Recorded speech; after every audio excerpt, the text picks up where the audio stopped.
आप सभी को प्रभु यीशु मसीह के पवित्र और मीठे नाम में मैं नमस्कार करता हूं। प्रभु का धन्यवाद हो कि आज की शाम उसने ये जिंदगी हमें दी है। उस परमेश्वर का अनुग्रह है कि उसने हमें ये सांसें दी है। उस परमेश्वर का धन्यवाद करें। ये मसीही जिंदगी में यदि परिवर्तन ना हो तो फिर वो मसीही जिंदगी ही नहीं है। खुदा के लोगों, परमेश्वर ने हमें सिरजा है अपनी महिमा के लिए।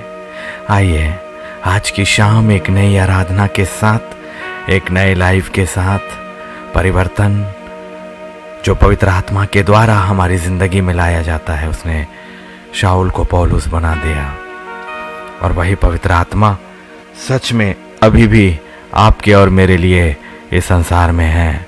आइए उस परमेश्वर का हम धन्यवाद करें। पवित्र पवित्र पवित्र सामर्थ्य सेनाओं के पवित्र परमेश्वर यहोवा, हम सब एक मन और एक आत्मा होकर आपके पवित्र चरणों में आते हैं खुदावन, और हम चाहते हैं कि आप हमें पूरी तरह से बदल दें। नए यरूशलेम के लिए एक नए आत्मिक शरीर की तैयारी हमारे इसी शरीर से तो होती है प्यारे पिता, इसी जीवन से, क्योंकि मार्ग सत्य और जीवन केवल आप ही हैं। हम सभी को एक मन और एक आत्मा करें, एक ही विचारों में, एक ही आत्मा के हवाले, एक ही वचन के हवाले, क्योंकि स्वर्ग एक है और स्वर्ग की इच्छा भी एक है। आप इसलिए ठहरे हुए हैं पिता कि आप चाहते हैं कि हमें से हर एक आत्मा आपके न्याय की वेदी के सामने से निकलकर नए यरूशलेम में प्रवेश करे और आपके साथ रहे। और हमने ये कहा कि न्याय का दिन कब आएगा, वो कभी नहीं आएगा, लेकिन तेरी बातें तो सत्य और सत्य और सत्य हैं। प्रभु यीशु मसीह के पवित्र नाम से आज के इस समय को आपके हवाले करते हैं। प्रभु यीशु मसीह के नाम से आमीन आमीन आमीन आमीन। परिवर्तन हमारी जिंदगी का आधार है, और यदि हमारी जिंदगी में पवित्र आत्मा का कार्य नहीं हुआ तो फिर क्या हुआ? आइए, मार्ग सत्य और जीवन वही है।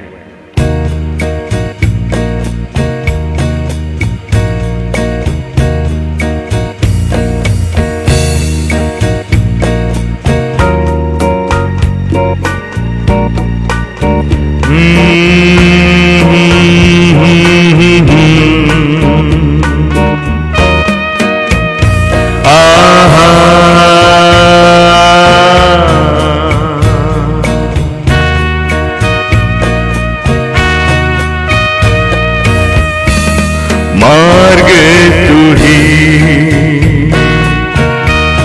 सत्य तू ही,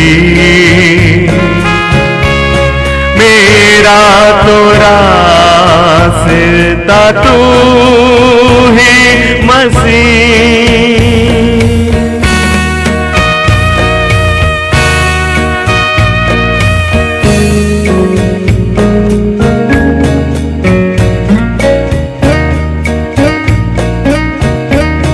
मार्ग तू ही, सत्य तू ही, मेरा तो रास्ता तू मसीह। रास्ता तू मसीह, मार्ग तू ही, रास्ता तू मसीह, मार्ग तू ही।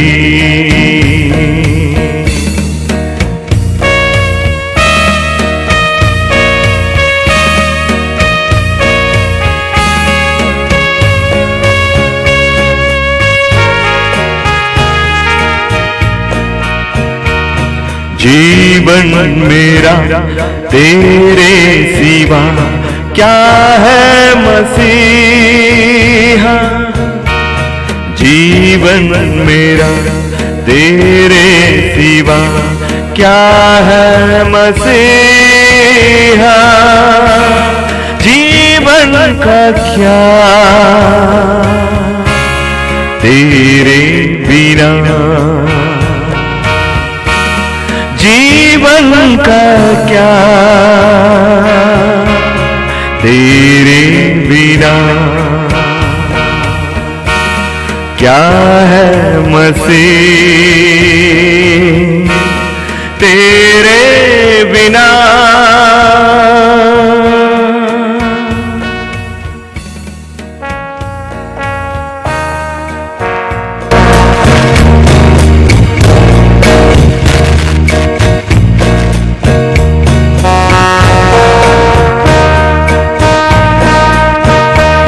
मार्ग तू ही, सत्य तू ही, तेरे बिना जीवन क्या है मसीहा।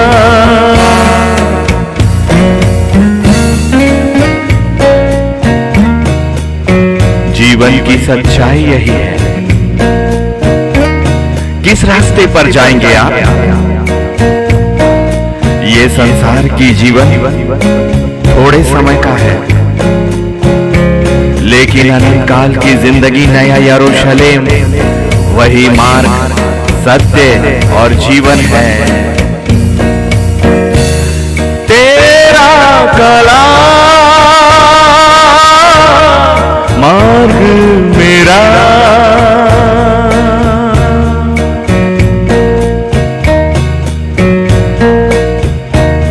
तू ही चला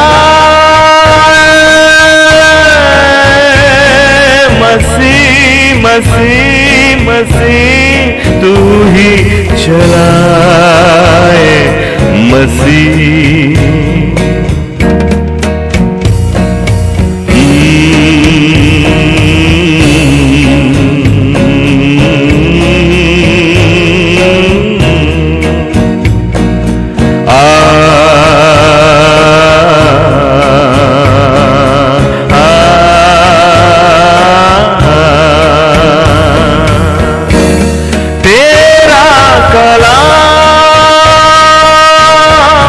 मार्ग मेरा, कहाँ जाऊं मैं तेरे सिवा। मुझको बचाए, मुझको चलाए, मुझको बचाए, मुझको चराए। मार्ग तू ही, सत्य तू ही, मेरा तो रास्ता तू ही मसीह। मार्ग तू ही, सत्य तू ही, मेरा तो रास्ता तू ही मसीह। मेरा तो रास्ता तू ही मसीह। मेरा तो रास्ता तू ही मसीह।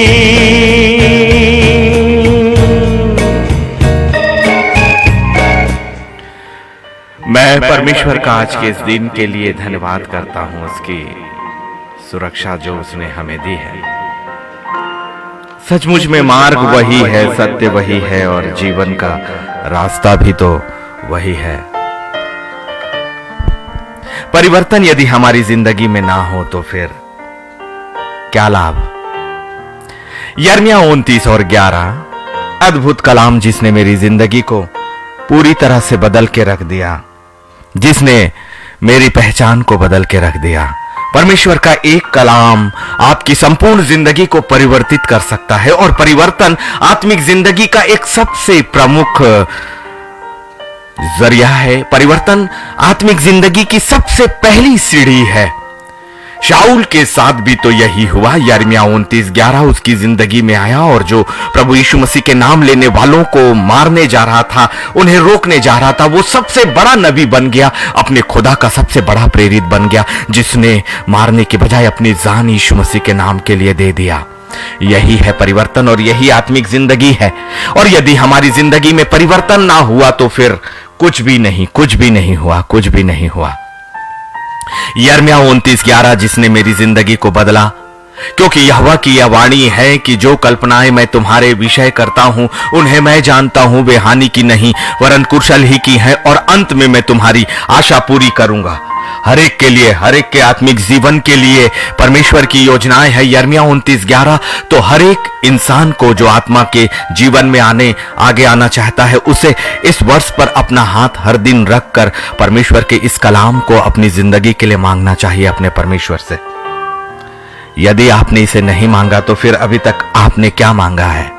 यदि यिर्मयाह 29:11 को यदि आपने अपनी जिंदगी में नहीं मांगा तो क्या मांगा? क्योंकि यही वो कलाम है, यही वो सामर्थ है, यही वो प्रतिज्ञा है, यही वो वाचा है जो आपकी जिंदगी को इस संसारिक जिंदगी से आत्मिक जिंदगी में परिवर्तित करती है। और ये संसार की जिंदगी सबोपदेशक 12 और 7 के अनुसार इसी जगह पर रह जाएगी, लेकिन आत्माओं के परमेश्वर के पास आत्माएं एक दिन लौटनी ही चाहिए और वो लौटेंगे ही। जो कल्पनाएं उस खुदा ने आपके और मेरे लिए की है वो अद्भुत तरीके से वो हानि की नहीं है। इसलिए यिर्मयाह 29:11 हर एक की जिंदगी का आधार तो होना ही चाहिए। और मेरी जिंदगी को भी 3 जनवरी 2009 को इसी कलाम ने तो बदल दिया था। इसी कलाम ने बदला मेरी जिंदगी को। एक वचन पर्याप्त है। सबोपदेशक 1 और 9 को सच्चाई को आपके सामने रखता है। ऐसे लोग जो अपनी आत्मिक जिंदगी को वर्षों और महीनों के इंतजार में छोड़ कर रखे हुए हैं, वो ध्यान दीजिएगा। सबोपदेशक 1 और 9 जो कुछ हुआ था वही फिर होगा, और जो कुछ बन चुका है वही फिर बनाया जाएगा, और सूर्य के नीचे कोई बात नई नहीं है। संसार के साथ जीने वालों के लिए दाऊद राजा एक बड़े भेद की बातों को एक शिक्षा के रूप में बोल रहा है, और पवित्र आत्मा उसके माध्यम से आपकी जिंदगी की हर दिन के उसी जगह पर होने की घोषणा कर रहा है।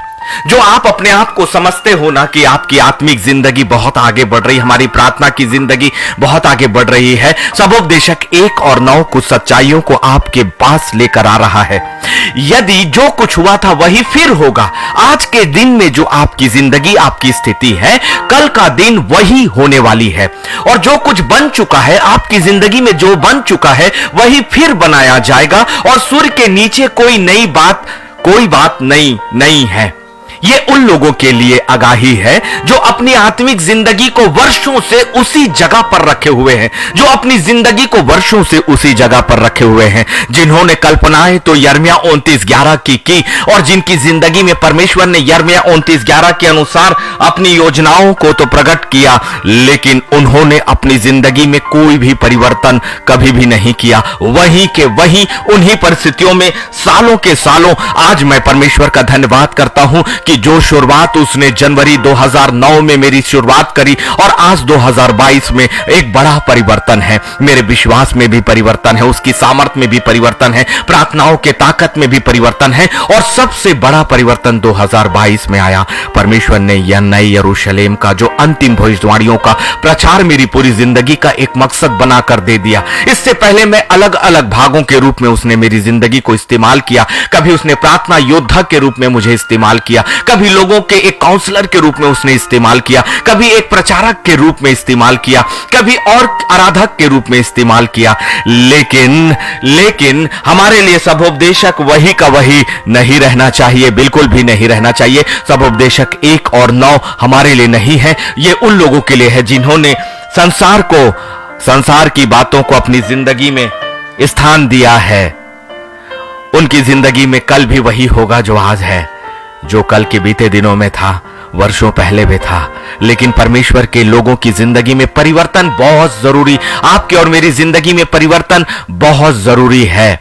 लेकिन आज मेरी जिंदगी में बड़ा परिवर्तन यह आया कि उसकी जिंदगी का जो भाग, जो परमेश्वर की योजनाएं हैं, उन योजनाओं के लिए मैंने अपनी जिंदगी को पूरी तरह से शून्य करके समर्पित कर दिया। यही सबसे पहली शिक्षा कि नीति वचन 3 उसका 5 और 6, जिसके बगैर मेरा कोई भी कलाम कभी भी प्रारंभ नहीं होता, जो आप पवित्र आत्मा आपको और मुझे देता है कि तू अपनी समझ का सहारा मत लेना, परंतु संपूर्ण मन से परमेश्वर यहोवा पर भरोसा रखना। आपने अपनी जिंदगी को कहां पर रखा है? उसी जगह पर जो कल थी और आज भी है और कल आने वाले समय में भी रहेगी।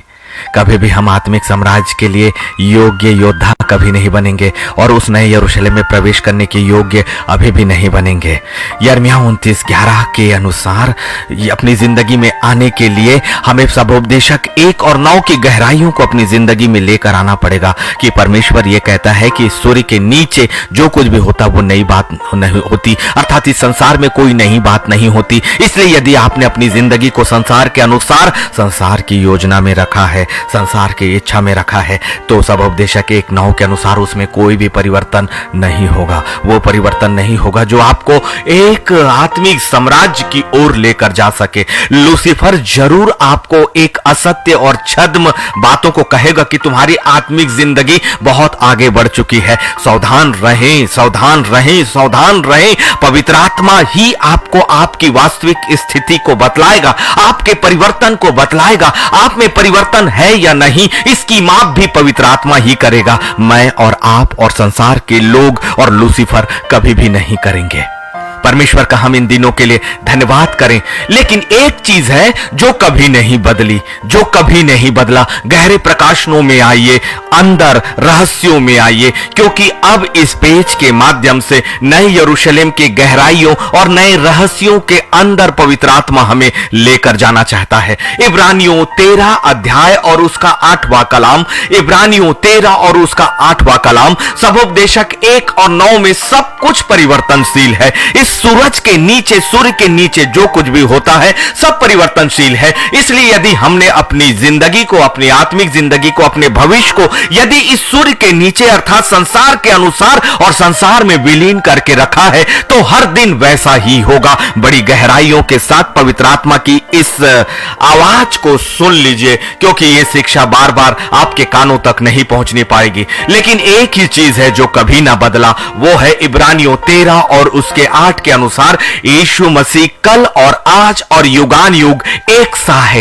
यीशु मसीह कल और आज और युगान युग एक सा है। कितना बड़ा परिवर्तन है कि वो सबोपदेशक 1 और 9 में जो कुछ हुआ था, इस संसार में हुआ था, वो फिर वही होगा, और जो कुछ बन चुका है वो फिर वही बनाया जाएगा, और सूर्य के नीचे कोई बात नई नहीं है, वैसा का वैसा कोई परिवर्तन नहीं। लेकिन यीशु नासरी जो स्वर्गीय सामर्थ है, उसकी सामर्थ भी कभी नहीं बदली। यीशु मसीह कल आज और युगान युग एक सा है। एक संसार की सूर्य के नीचे की जिंदगी जिसमें कोई परिवर्तन नहीं, एक आत्मिक साम्राज्य का वो अंतिम मानव जिसके स्वभाव में कोई परिवर्तन नहीं हुआ, जिसकी योजनाओं में कोई परिवर्तन नहीं हुआ। लेकिन एक बड़ा परिवर्तन आपकी अपनी जिंदगी, आपकी अपनी आत्मा की अवस्था में जरूर होता है। यदि हम सूर्य के नीचे अपने आप को रखें, यदि हम सबोपदेशक 1 और 9 को सुने और समझें और उसके रहस्यों की गहराइयों को अपने अंदर लें, तो यदि हमने सूर्य के नीचे जो कुछ भी है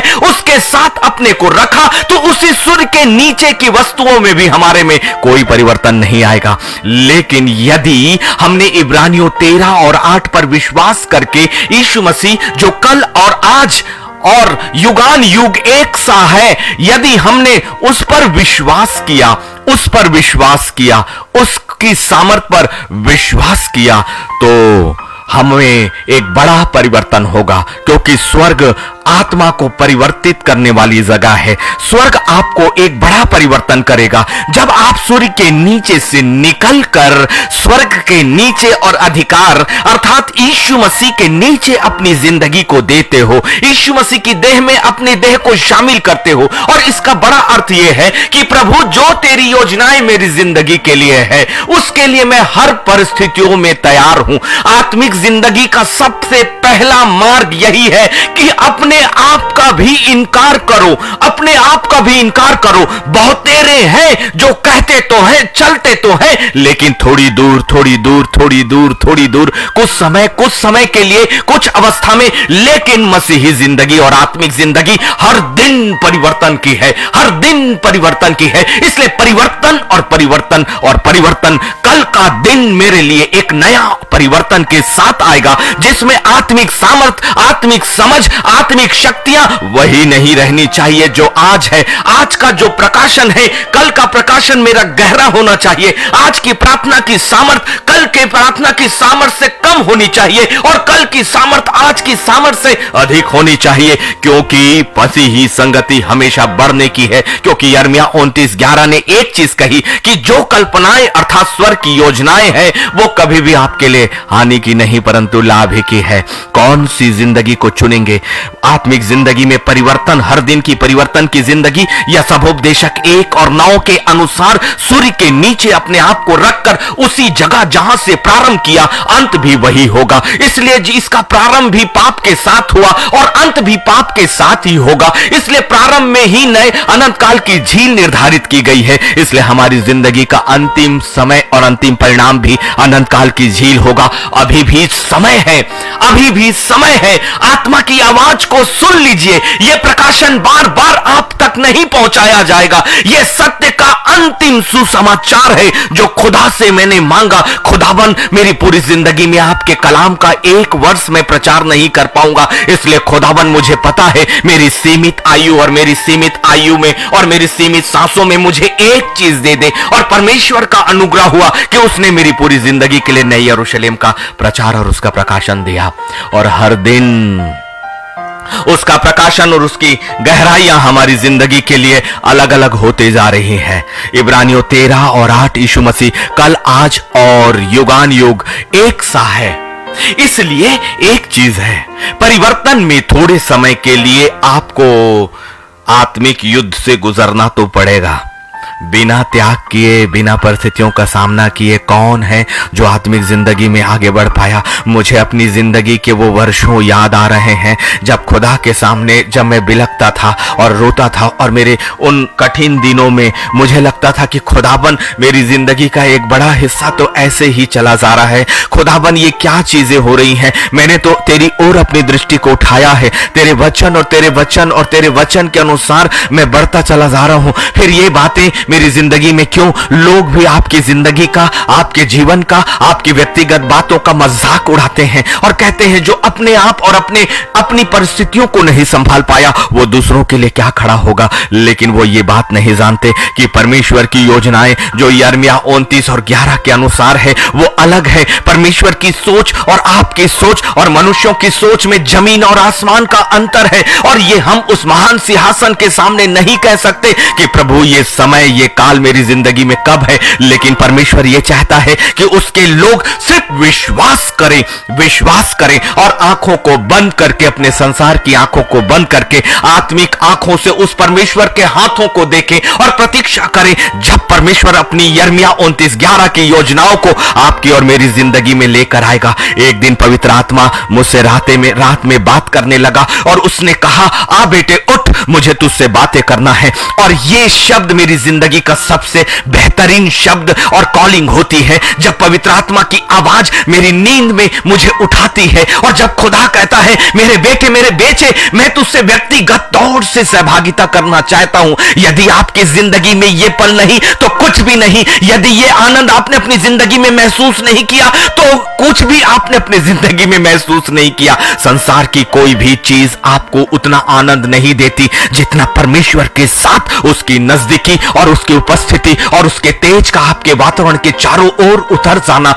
जब परमेश्वर आपसे कहे कि आ, मुझे तुझसे बातें करना है, आ, मैं तुझसे मिलना चाहता हूं, अब मुझे महसूस होता है कि यूसुफ 3 वर्ष कैसे और पूरी जवानी कैसे रह गया, इसी परमेश्वर के तेज के कारण, इसी परमेश्वर के तेज के कारण। अब मुझे वो स्मरण होता है कि दाऊद जो है 12 वर्ष कैसे जंगलों में मारा मारा फिरता रहा और गुफाओं में छिपता रहा अपने परमेश्वर के साथ और उसकी शांति और उसकी तेज में यदि ये संगति आपने नहीं प्राप्त करी तो आत्मिक जीवन अभी कोसों दूर है। यदि परमेश्वर आपको बुलाए ना, एक व्यक्तिगत संबंध ना बना पाए तो हमारी जिंदगी में कोई भी परिवर्तन नहीं है। परिवर्तन तो तब है जब स्वर्ग आपको अपनी महिमा में चारों ओर से घेर ले और आप स्वर्ग की बातों को देखो और स्वर्ग की बातों को समझो। मेरा परमेश्वर और उसका कलाम सच है, परख कर देखो कि परमेश्वर कैसा भला है। मत डरे। इतने वर्षों के बाद जब मैंने अपनी जिंदगी में परमेश्वर की योजनाओं को यिर्मयाह 29:11 को जब अपनी जिंदगी में पूरा होते देखा तो अब मैं उन सारे आंसू भरे दिनों को, उन काले जिंदगी के पलों को याद करके परमेश्वर का धन्यवाद करता हूं कि प्रभु मेरी सोच तो कितनी अलग थी, मेरी योजनाएं कितनी अलग थी, लेकिन तू अद्भुत युक्तियों का मेरे मालिक, जब तू उस चीजों को पूरा करता है तो तू मालिक है। तू चाहे तो हमारी जिंदगी के उन वर्षों को बढ़ा सकता है, उसके दुगने वर्ष हमें आयु के रूप में दे सकता है। तू चाहे तो हमारे शरीर को और हमारी हड्डियों को बुढ़ापे में जाने नहीं देगा। तू चाहे तो हमारी त्वचा को जवानियों में तू बना कर रख सकता है। तू चाहे तो हमारे दिल की धड़कनों को और उसकी सांसों को तू बना कर रख सकता है। परमेश्वर सब कुछ कर सकता है, सब कुछ कर सकता है। मेरा परमेश्वर आपकी जिंदगी में बड़ा परिवर्तन करके आपकी खोई हुई चीजों को वापस दुगने और चौगने और कई गुना प्रतिफल के साथ ला सकता है। अंतिम समय तक परमेश्वर की योजनाओं के प्रारंभ होने तक इंतजार करो और धैर्य करो और परमेश्वर पर विश्वास करो। बातें कभी खाली नहीं जाएंगी, स्वर्ग कभी खाली नहीं जाएगा। ये प्रचार उन लोगों के लिए है जो आत्मा में, आत्मिक जिंदगी में अपने परमेश्वर के वचनों पर विश्वास करके उसके स्वाद को चख चुके हैं। इसलिए डरे मत। यहोशू 1:9 आपके लिए खुदा अभी इसी वक्त पवित्र आत्मा की ओर से आपके लिए कहता है, क्या मैंने तुझे आज्ञा नहीं दी कि हियाव बांधकर दृढ़ हो जा और भय ना खा और तेरा मन कच्चा ना हो। क्या मैंने तुझे आज्ञा नहीं दी? हियाव बांधकर दृढ़ हो जा, भय ना खा और तेरा मन कच्चा ना हो, क्योंकि जहां जहां तू जाएगा वहां वहां तेरा परमेश्वर यहोवा तेरे संग रहेगा।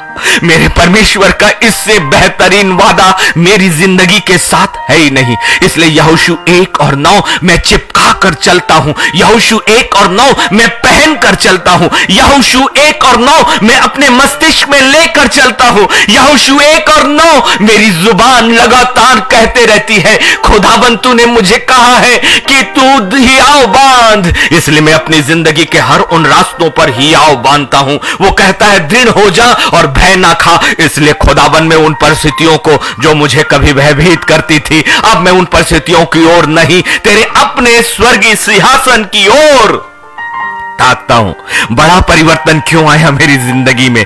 परिस्थितियां उससे भी खतरनाक हो गई, परिस्थितियां उससे भी ज्यादा विपरीत हो गई। वो काले दिन और अधिक काले में बदल गए, लेकिन मेरी जिंदगी बदल गई। उन परिस्थितियों के बढ़ने के बावजूद परमेश्वर ने मुझे हियाव दिया, मुझे दृढ़ किया, मेरे भय को दूर किया, मेरे मन के कच्चेपन को हटा दिया। परिवर्तन, परिवर्तन, परिवर्तन। परमेश्वर का वचन साधारण नहीं है। परमेश्वर का वचन एक सामर्थ है जो आपकी जिंदगी, आपकी सोच, आपके विचार और आपकी आत्मा के हर परिवर्तन को पूरी तरह से बदलता है। किस सामर्थ को आप लोगे? कौन सा परिवर्तन चाहिए? अपने शरीर का परिवर्तन, अपने वस्त्रों का परिवर्तन, अपने घरों का परिवर्तन, अपने वर्तमान परिस्थितियों का परिवर्तन? ये परिवर्तन पुराने आकाश और पुरानी पृथ्वी और अधोलोक के साथ अनंत काल की झील में चले जाएंगे, लेकिन एक परिवर्तन जो आत्मिक सामर्थ का है, इस संसारिक जिंदगी से आत्मिक जिंदगी में जाने का है, इस शरीर नाशमान शरीर से हटकर आत्मा के नए आत्मिक शरीर को पाने के लिए है। यही परिवर्तन परमेश्वर आज आपकी जिंदगी में चाह रहा है। यही परिवर्तन आत्मिक जिंदगी है, वरना इस संसार और शरीर की अभिलाषाओं के साथ कभी भी आत्मिक जिंदगी नहीं हो सकती। इसलिए कोई भी व्यक्ति दो स्वामियों की सेवा नहीं कर सकता। यदि आपकी जिंदगी में दो स्वामी हैं, यदि आपकी जिंदगी में संसार की योजनाएं भी हैं, और यदि आपकी जिंदगी में उस स्वर्ग की योजनाओं को भी आपने सोचा है, वो कभी भी नहीं, कोई लाभ नहीं, कतई लाभ नहीं, सब कुछ व्यर्थ है। इस पृथ्वी के नीचे जो कुछ भी होता है वो सब कुछ व्यर्थ है। लेकिन मेरा परमेश्वर यहोशू के उस वचन के अनुसार मेरे साथ है।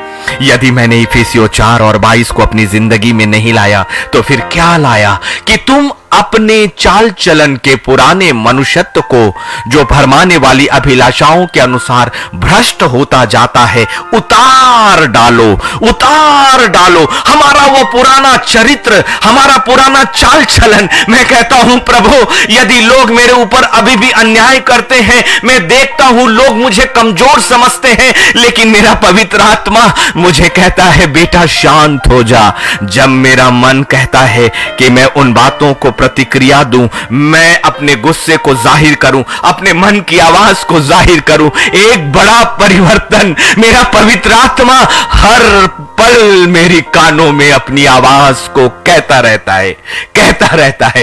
एक समय मेरी जिंदगी सूनी थी, कोई आवाज नहीं, लेकिन अब यहोशू 1 और 9 हमेशा मेरी जिंदगी के साथ चल रहा है। मेरा परमेश्वर मेरे साथ चल रहा है, उसका पवित्र आत्मा मेरे साथ चल रहा है। यही परिवर्तन है।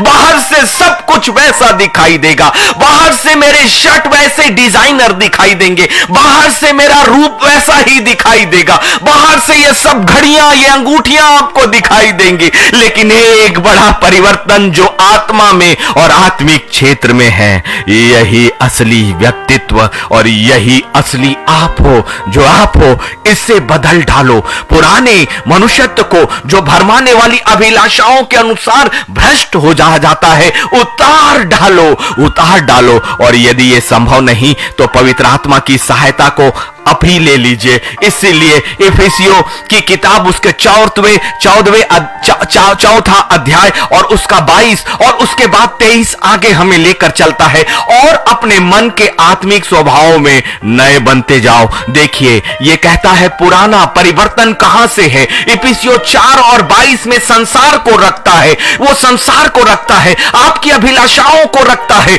पवित्र आत्मा एक गहराई को आपके सामने रखता है। अपने अपने चाल चलन, जो पुराने मनुष्यत्व को भरमाने वाली अभिलाषाओं के अनुसार भ्रष्ट होता जाता है, यह भ्रष्ट होता जाता है। यह कंटिन्यूअस टेंस में कहा है। इसका मतलब सतर्कता बहुत जरूरी है। पुराना मनुष्यत्व, पुराना चाल चलन आपको लगातार भ्रष्ट करता चला जाएगा। लगातार है। इसलिए अभी की भ्रष्ट होना अगली बार और अधिक आपको भ्रष्ट, आपके चरित्र, आपके चाल चलन को बिगाड़ना और अगला दिन और ज्यादा बिगड़ना। एक परिवर्तन इस संसार का जो सूर्य के नीचे है, यह लगातार आपकी जिंदगी को, आपके शरीर को, आपके भविष्य को भ्रष्ट और खराब करता चला जाएगा। और अंत में भी अनंत काल की झील आपके और मेरे लिए है।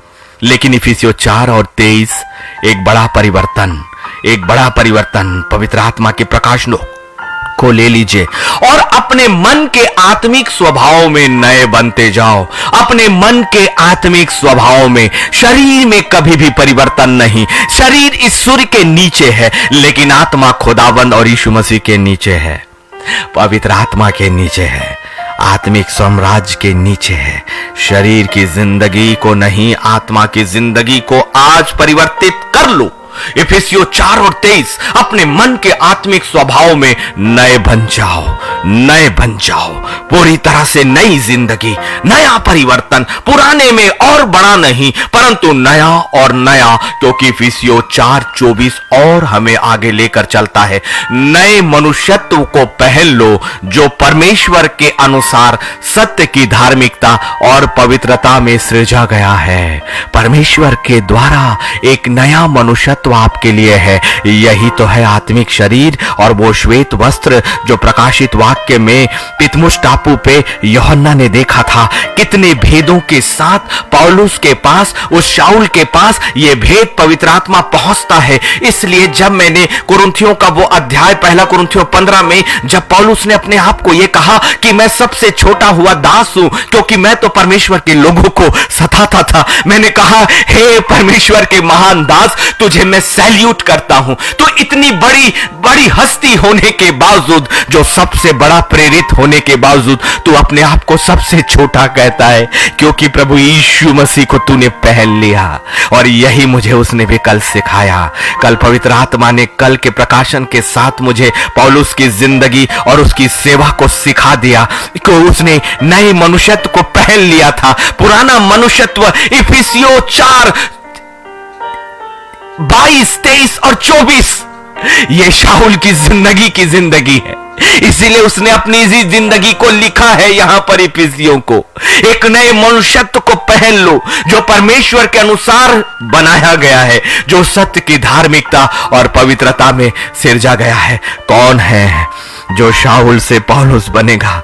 कौन है जो इस परिवर्तन में आएगा? इसीलिए रोमियो 12 और 1 में फिर वो कहता है, मैं तुमसे परमेश्वर की दया स्मरण दिलाकर विनती करता हूं कि अपने शरीरों को जीवित और पवित्र और परमेश्वर को भावता हुआ बलिदान करके चढ़ाओ। यही तुम्हारी आत्मिक सेवा है। यदि आपने अपने आप को जिंदा नहीं चढ़ाया, आपने समझौता किया अपने समय से, आपने समझौता किया अपनी जिम्मेदारियों से, आपने समझौता किया अपने परिवार से, आपने समझौता किया अपने बच्चों से, आपने अपने रिश्तों से, अपनी परिस्थितियों से, वातावरण से और इन बातों से कि लोग क्या कहेंगे। आपने कभी चिंता नहीं किया कि आप न्याय के सिंहासन में जब यीशु नासरी के सामने खड़े होंगे सातों तुरहियों के बाद, उस वक्त आप क्या कहेंगे?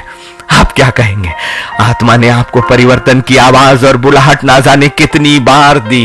कितनी बार यीशु नासरी शाऊल के समान आपके सामने आकर खड़ा हुआ और आपको उसने आवाज दी। मुझे भी उसने 6 वर्षों लगातार आवाज दी, लेकिन लगातार मैं कहता था कि ये आवाज मेरी ही है, मेरे मन की है, अपने विचारों की है। ये कभी मेरे आत्मिक बुलाहट नहीं हो सकती, क्योंकि मेरी जिंदगी में कभी भी ऐसी योजनाएं नहीं थी। मैंने सोचा कि मैं एक प्रोफेशनल पर्सन बनूंगा, मैंने सोचा कि मैं बहुत पैसे कमा लूंगा, मैंने सोचा कि मैं एडमिनिस्ट्रेशन में चला जाऊंगा। मुझे जब सपने आते थे बड़े घरों के आते थे, मुझे सपने आते थे मेरे घर के सामने एक सरकारी गाड़ी के सपने आते थे, मुझे सपने आते थे कि कोई अर्दली, कोई गार्ड मेरे आगू और बाजू होगा। ये सब कुछ मैं हासिल कर सकता था, ये सब कुछ मैं हासिल कर सकता था, इनमें से बहुत कुछ मैंने हासिल किया।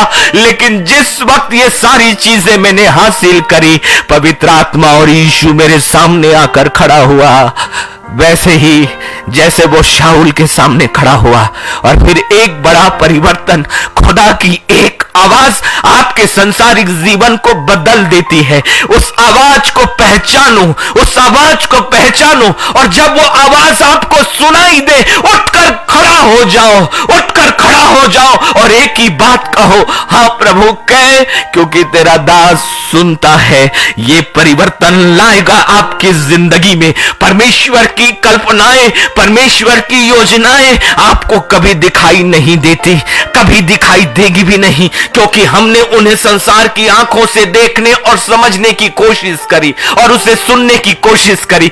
स्वर्ग और स्वर्ग की बातें आत्मिक होने के कारण संसारिक मनुष्य, संसारिक शरीर और अभिलाषाओं से घिरा हुआ शरीर परमेश्वर की बातों को ना तो देख सकता है, ना सुन सकता है, ना समझ सकता है। इसलिए सबसे अच्छा कि अपने आप को शून्य और खाली करो और कहो, पवित्र आत्मा, मैं अपनी समझ का सहारा नहीं लेता। परिवर्तन कौन चाहता है?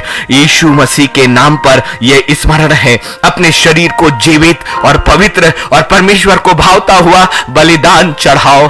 ना जाने अपनी जिंदगी, अपनी इच्छाओं, अपनी योजनाओं को मैंने परमेश्वर के वेदी के सामने जिंदा चढ़ा दिया, जिंदा चढ़ा दिया। अपनी लालसाओं को, अपनी अभिलाषाओं को, अपनी इच्छाओं को मैंने खुदा की वेदी के सामने जिंदा वैसे ही चढ़ा दिया, जैसे अब्राहम ने अपने बेटे को परमेश्वर परमेश्वर के सामने वेदी में चढ़ा दिया और अपना चाकू उठा दिया, ये ना सोचा कि जो उसे मिला है वो उसकी जिंदगी का कितना बड़ा हिस्सा है। यही खुदा चाहता है, यही परिवर्तन चाहता है। परिवर्तन शरीर का नहीं, परिवर्तन आपके धार्मिक कामों का नहीं। खुदा को आपका रुपया, पैसा, आपकी सहायता, आपका जीवन नहीं चाहिए। खुदा को आपका परिवर्तन और समर्पण चाहिए, क्योंकि परिवर्तन समर्पण से है और समर्पण के द्वारा परिवर्तन है। कौन करेगा खुदा की योजनाओं में अपने आप को परिवर्तित? इस संसार और सूर्य के नीचे,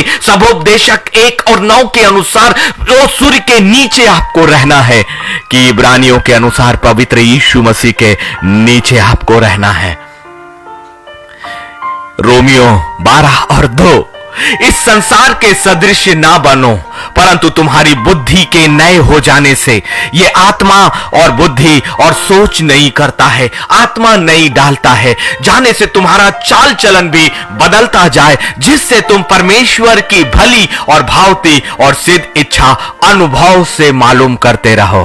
आपने लोगों से पूछा ना कि आप कैसी सेवा करोगे, आपने खुद तय किया ना कि आप कैसी सेवा करोगे। समय समय की सेवा, कभी आपका मोबाइल आपने बंद किया प्रार्थना के लिए, कभी आपने खोल दिया, कभी आपने अपने जीवन के हर समझौते में कभी कहा कि नहीं, मुझे आज अपनी जिंदगी को जीना है और फिर मैं कल प्रभु के लिए कहूंगा। क्या मुझे इन 5 दिनों में अपनी जिंदगी को जीना नहीं चाहिए? मैं जानता हूं इस लाइव के लिए मैंने अपनी जिंदगी का हर शौक, हर इच्छाएं मैंने छोड़ दी। ये मैं आपके सामने अपनी प्रशंसा नहीं, परंतु उस परिवर्तन के विषय में बता रहा हूं। यदि जीवित बलिदान आपने नहीं चढ़ाया तो परिवर्तन आपकी जिंदगी में नहीं आएगा, और यदि परिवर्तन नहीं आया तो परमेश्वर की योजनाएं आपकी जिंदगी में कभी भी नहीं आएंगी। इसलिए सबोपदेशक 3:1 को ले लीजिए। हर एक बात का एक अवसर और प्रत्येक काम का जो आकाश के नीचे होता है एक समय है। इसीलिए मैं बहुत से लोगों को कहता हूं कि अभी समय है,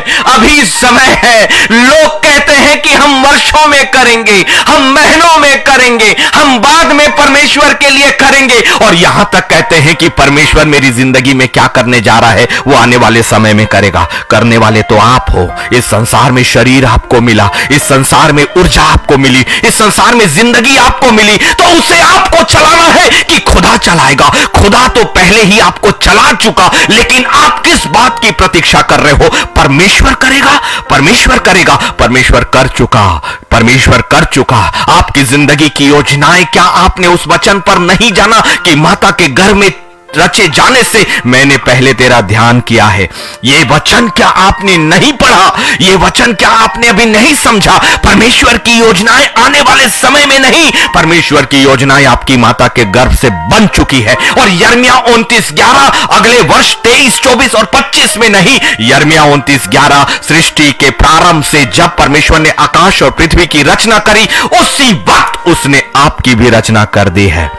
आपने अपनी उत्पत्ति को संसार की उत्पत्ति के अनुसार समझा है ना, लेकिन आत्मा की उत्पत्ति के अनुसार आपकी उत्पत्ति, आपका अस्तित्व परमेश्वर के विचारों में सृष्टि के निर्माण के समय से ही था। इन भेदों को जाने बगैर कुछ भी संभव नहीं। इसका मतलब परमेश्वर आपकी जिंदगी के लिए आगे योजनाएं नहीं बनाएगा, वो बना चुका है। अब आपको जानना है, ये आपकी ओर से है कि जानो, और जानने के लिए जरूरी है परमेश्वर की नजदीकी में चले जाओ, परमेश्वर की नजदीकी में चले जाओ। कितना बड़ा अर्थ है। लोग ये प्रचार कर रहे हैं कि परमेश्वर आपकी जिंदगी में उपाय करेगा, लोग ये प्रचार कर रहे हैं परमेश्वर आपकी जिंदगी में परिवर्तन लाएगा, लोग ये विचार कर रहे हैं कि परमेश्वर अद्भुत रीति से आपको इस्तेमाल करेगा, लोग ये प्रचार कर रहे हैं, और आपका मन भी आपके लिए, आपके बीच में ये प्रचार कर रहा है। ये लूसीफर है, ये लूसीफर है। सत्य को जानो, सत्य यह है कि परमेश्वर का वचन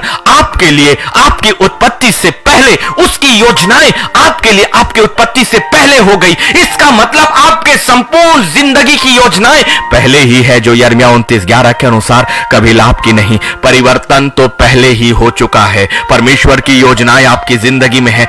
आप उस जिंदगी से, उस योजनाओं से आपने अपने आप को परिवर्तित किया था। हमने समझा ना कि हमारी जिंदगी में कुछ बुरा हो रहा है और अब परमेश्वर उसे अच्छा करेगा। यह परिवर्तन नहीं, यह प्रचार नहीं। पवित्र आत्मा की गहराइयों को समझिए। पवित्र आत्मा यह बताता है कि परमेश्वर की योजनाएं, जो लाभ और उसकी योजनाओं की थी, जो आपकी आत्मिक जिंदगी की थी, जो नई यरूशलेम की थी, वो आपकी जिंदगी के लिए पहले ही तय है। हमने परिवर्तित किया, उस योजनाओं से हमने बाहर ले आए और अब हम कहते हैं कि परमेश्वर उन्हें फिर से बदलेगा। नहीं, आप परमेश्वर की ओर जाओ।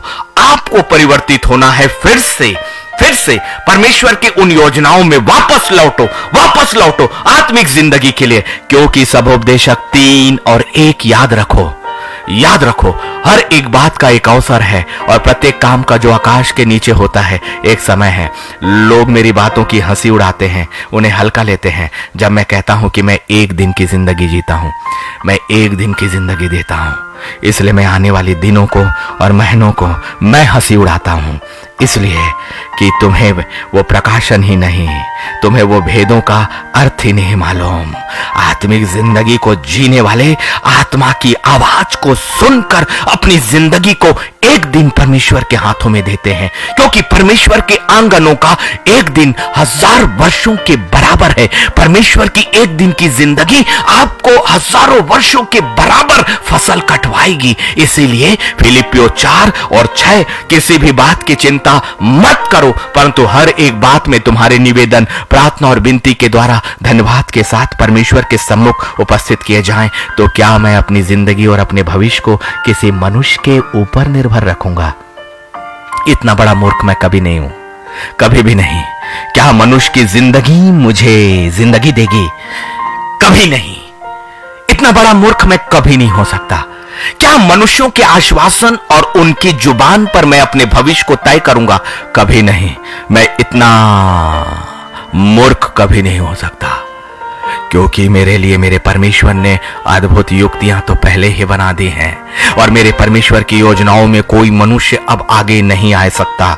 मेरे परमेश्वर की योजनाओं में मैं वापस लौट चुका हूं। मैं यिर्मयाह 29:11 में वापस लौट चुका हूं। मैं अपने परमेश्वर की उन कल्पनाओं में अपनी जिंदगी को वापस दे चुका हूं जो उसने मेरी माता के गर्भ में रचे जाने से पहले मेरे लिए किया है। कितना बड़ा गहरा भेद है ये। बातों को यदि आप समझ सकते हो तो पवित्र आत्मा की सहायता को मांगकर इन गहराइयों के लिए परमेश्वर का धन्यवाद करें। वापस लौटे परमेश्वर के मस्तिष्क में अपने आत्मिक जीवन को। इसलिए किसी भी बात की चिंता नहीं, परंतु हर बात में तुम्हारे निवेदन, प्रार्थना और विनती और धन्यवाद के साथ परमेश्वर के सामने सुरक्षित किया जाए। तब फिलिपियो 4 और 7 कहता है, तब परमेश्वर की शांति जो समझ से परे और तुम्हारे हृदय और तुम्हारे विचारों को मसीह यीशु में सुरक्षित रखेगी। मनुष्य क्या है? मनुष्य के रिश्ते क्या है जो आपके भविष्य को सुरक्षित रखेंगे? मनुष्य क्या है जो आपके भविष्य में वो आपका आकर साथ देगा? मनुष्य क्या है जो आपकी जिंदगी में आकर वो आपका भाग बनेगा? मेरा भाग मेरा परमेश्वर है, जिसने मुझे रचा, जिसने मुझे अपनी आत्मा की शक्ति और सामर्थ्य में दिया। मेरा साथी मेरा परमेश्वर है, मेरा योद्धा मेरा परमेश्वर है, मेरी मिनिस्ट्री में मेरा सहायक मेरा परमेश्वर और पवित्र आत्मा है। इन सब के नीचे सूर्य और सूर्य के नीचे की सारी बातें उसके नीचे मेरी जिंदगी के लिए मेरा परमेश्वर और यीशु नासरी और उसका स्वर्गीय सिंहासन सबसे पहले ऊपर। इसलिए वो शांति अब मेरे अंदर है, अब मेरे अंदर है। इसलिए परिस्थितियां चाहे कितनी भी बिगड़ जाएं, फिलिपियो 4 और 7 के अनुसार वो परमेश्वर की शांति जो समझ से परे है। इसलिए परमेश्वर का वचन संसार की दृष्टि से समझने वालों के द्वारा ना तो समझा जा सकता है, ना समझाया जा सकता है। इसलिए उनकी सोच, उनकी समझ केवल संसार के अर्थों तक रहती है और शैतान उन्हें बड़ी असत्य की बातों में पूरी जिंदगी में रखता है कि तुम्हारी जिंदगी एक आत्मिक जिंदगी है, तुम्हारे काम परमेश्वर की योग्यता में है। असत्य असत्य असत्य। 2 कुरिन्थियों 5 और 17 के बगैर सब असत्य है। सो यदि कोई मसीह में है तो वो नई सृष्टि है, पुरानी बातें बीत गई हैं, देखो वे सब नई हो गई हैं। यदि आप संसार में हैं, संसार के रिश्तों के अंदर घेरा रखा है आपने अपनी आत्मिक जिंदगी और अपनी सेवा का। परमेश्वर को आपकी सेवा नहीं चाहिए, मेरे खुदा को आपका जीवन नहीं चाहिए, मेरे खुदा को आपका शरीर नहीं चाहिए, मेरे खुदा को आपके दान नहीं चाहिए, मेरे खुदा को आपकी प्रार्थनाएं नहीं चाहिए। मेरा परमेश्वर कभी भी समझौता नहीं करता। उसके लिए ऐसी बहुत सी आत्माएं हैं जिन्होंने अपनी जिंदगी में अपने जीवन को संपूर्ण रूप से जीवित बलिदान चढ़ा चुका है। खुदावन जिंदा बलिदान खोजता है। मरी हुई आत्माओं के साथ केवल शरीरों का बलिदान किसी काम का नहीं, मरी हुई आत्माओं के साथ शरीर किसी काम का नहीं। वो शरीर तो बड़ा धार्मिक दिखेगा, वो शरीर धर्म के कामों को करता हुआ दिखेगा, वो शरीर न परमेश्वर के नजदीकी में दिखेगा, लेकिन मरी हुई आत्मा परमेश्वर जानता है। इसलिए जीवित जीवित जीवित आत्मा को खुदा को चढ़ाओ, एक नई सृष्टि बन जाओ। यही बड़ा परिवर्तन है। इसलिए कुलुस्सियों 3 और उसका 5, इसलिए अपने उन अंगों को मार डालो जो पृथ्वी पर है, अर्थात व्यभिचार, अशुद्धता, दुष्कामना, बुरी लालसा और लोभ को जो मूर्ति पूजा के बराबर है। और कुलुस्सियों 3 और 7, और तुम भी जब इन बुराइयों में जीवन बिताते थे तो इन्हीं के अनुसार चलते थे। इन बातों के अनुसार चलने वाला परमेश्वर के साम्राज्य में कभी प्रवेश नहीं करेगा। आप पवित्र आत्मा को धोखा कभी नहीं दे सकते, कभी नहीं दे सकते। अपनी आत्मिक जिंदगी को आपको साबित तो करना ही होगा। अपनी आत्मिक जिंदगी को खराई के साथ परमेश्वर की वेदी के सामने लाना ही होगा। एक वास्तविक परिवर्तन परमेश्वर से छिप नहीं सकेगा, एक वास्तविक परिवर्तन परमेश्वर से छिप नहीं सकेगा, और एक नकली परिवर्तन भी परमेश्वर से छिप नहीं सकेगा, क्योंकि आप पवित्र आत्मा को धोखा नहीं दे सकते। धोखा ना खाओ, क्योंकि परमेश्वर ठट्ठों में नहीं उड़ाया जा सकता। परमेश्वर का नाम लेके कभी भी अपने आप को इस संसार के सामने मत करो, ताकि लोग आपको खुदा का दास जाने। आपको कोई भी प्रतिफल नहीं मिलेगा, कभी नहीं मिलेगा। अभी भी समय है, अभी भी समय है, अभी भी समय है। क्योंकि मलाकी 3 और 6 में एक कलाम खुदा ने कहा, क्योंकि मैं यहोवा बदलता नहीं, इसी कारण हे याकूब की संतान तुम नाश नहीं हुए। बहुत से लोग मेरे सामने ये मखौल उठाते हैं कि वो दिन जो न्याय का है वो कहां है, नहीं आया ना। इस संसार में बहुत से लोग जो गलत करते हैं वो भी बहुत फल फूल और पनप रहे हैं। उसका आंसर मलाकी 3 और 6 में है। परमेश्वर के प्यारे लोगों, परमेश्वर अभी भी आपसे प्यार कर रहा है और पवित्र आत्मा अभी भी आप तक अपने शुद्ध वचनों को लेकर आ रहा है। लेकिन एक दिन यही पवित्र आत्मा यीशु मसीह के सामने जब वो न्याय की वेदी में होगा और न्याय का राजदंड उसके हाथों में होगा, यही पवित्र आत्मा आपके विरोध में गवाही देने के लिए खड़ा होगा। तब आप क्या कहोगे? मनुष्यों को तो आप कहते हो कि मेरी जिंदगी में मैंने परमेश्वर के लिए ये किया, वो किया, ऐसा किया। मैं कहता हूं कभी मत बोलें, क्योंकि परमेश्वर आपको देखता है। मनुष्यों को बताने के लिए नहीं, परंतु खुदा को जताने के लिए आपकी आत्मा के कामों को करें। क्योंकि मलाकी 3 और 8, क्योंकि मैं यहोवा बदलता नहीं, इसी कारण हे याकूब की संतान तुम नाश नहीं हुए। लेकिन अब ये अंतिम बातें जो खुदा की ओर से है, आज के प्रकाशन का अंतिम दूसरा पतरस 3 और 9, दूसरा पतरस 3 और 9, प्रभु अपनी प्रतिज्ञा के विषय में देर नहीं करता, जैसी देर कितने लोग समझते हैं, पर तुम्हारे विषय में धीरज धरता है और नहीं चाहता कि कोई नाश हो, वरन यह कि सबको मन फिराव का अवसर मिले। इसीलिए परमेश्वर ने अपनी प्रतिज्ञा में देरी नहीं की है, परंतु उसने धीरज धरा है, क्योंकि वो नहीं चाहता कि आपकी आत्मा नाश हो, परंतु वो अभी ये चाहता है कि सबको मन फिराव का अवसर मिले। इसलिए दूसरा पतरस 3 और 9 पवित्र आत्मा ने मुझे अंत में रखने के लिए कहा। इसलिए परमेश्वर के कलाम को ठट्ठों में मत उड़ाइए, इसे हल्का मत लीजिए। आपके कानों तक सच पहुंच चुका है, आपके कानों तक परिवर्तन का प्रकाशन पहुंच चुका है। यदि इसके बाद भी आज हमने सुना और कल की जिंदगी में हमारे लिए कोई परिवर्तन नहीं आया, तो फिर क्या लाभ, क्या लाभ। पवित्र परमेश्वर, हम सब मिलकर एक मन और एक विचार होकर आपकी वेदी के सामने आते हैं। आपका धन्यवाद प्रभु कि आपने न्याय का दिन अभी इसलिए रोक कर रखा है कि आप चाहते हैं कि हमारा नाश ना हो। कितना गहरा प्रेम है प्यारे पिता आपका। हमने जिसे ठट्ठा और मखौल समझा है, वो आपका प्रेम है कि आप हमें धीरज के साथ ये मौका दे रहे हैं और हमें अपने वचनों से समझा रहे हैं प्यारे पिता, ताकि हमारी आत्मा नाश ना हो। और आपने अपने वचन में कहा कि जहां जहां तू जाएगा तेरा मन कच्चा ना हो, तुम हियाव बांध कर दृढ़ हो जाओ, क्योंकि जहां जहां तू जाएगा तेरा परमेश्वर यहोवा वहां वहां संग जाएगा। आपका वचन ये भी कहता है कि यीशु मसीह युगान युग एक सा है, और आपका वचन ये भी कहता है कि इस पृथ्वी पर जो कुछ भी है सूर्य के नीचे उसमें कोई परिवर्तन नहीं है।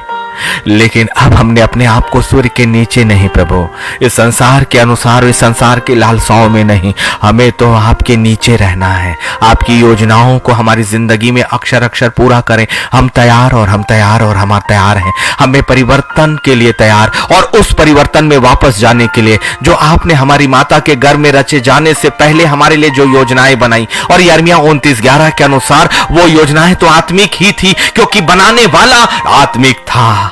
वो पवित्र थी क्योंकि बनाने वाला पवित्र था। वो लाभ की थी क्योंकि परमेश्वर के साम्राज्य में हमेशा हानि नहीं है। वो खुशी और मुस्कुराहट की थी क्योंकि तेरे स्वर्गीय साम्राज्य में पीड़ा और आंसू ही नहीं है पिता। इतने अधिक महान प्रेम के बावजूद भी हमने अपनी आंखों को क्यों बंद किया?